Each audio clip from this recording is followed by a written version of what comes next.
بات کی جائے سبی میں گرمی کی تو سبی جو ہے ان دنوں شدید گرمی کی لپیٹ میں پارا جو ہے 49 سے 50 سینٹی گریڈ تک جا پہنچا ہے۔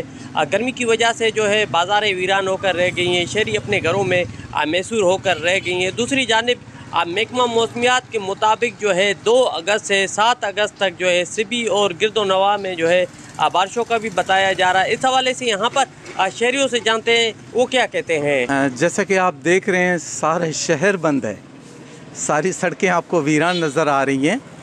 گرمی کی شدت تو ہے لیکن الحمدللہ اگست ہے، جیسے کہ محکمہ موسمیات نے بتایا۔ اللہ کرے کہ ان کے اندازے بھی درست ہوں اور اللہ تعالیٰ مزید اپنی رحمت کی برساتیں کریں اور خیر کی کریں۔ پر شہریوں کی باتیں جانی، شہریوں کا یہ کہنا ہے کہ ہم جب اپنے گھر سے نکلتے ہیں تو اپنے ساتھ ٹھنڈے پانی کی بوتل اور اپنے ساتھ تولیہ لے کر نکلتے ہیں تاکہ گرمی سے بچا جا سکے۔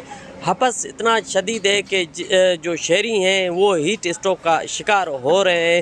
دوسری جانب محکمہ موسمیات کے مطابق 2 اگست سے 7 اگست تک سبی اور گرد و نواح میں بارشوں کا بھی بتایا جا رہا ہے۔ ضلع انتظامیہ کی جانب سے ایمرجنسی فلڈ کنٹرول روم بھی قائم کر دیا گیا ہے اور محکمہ ایریگیشن کی جانب سے جو ہے تمام عملے کی چھٹیاں منسوخ کر دی گئی ہیں تاکہ جو سیلابی صورتحال سے نپٹا جا سکے۔ کیمرہ ٹیم کے ساتھ رپورٹر ظہور مکسی، ساتھی رپورٹر یار علی کے ساتھ وش نیوز سبی۔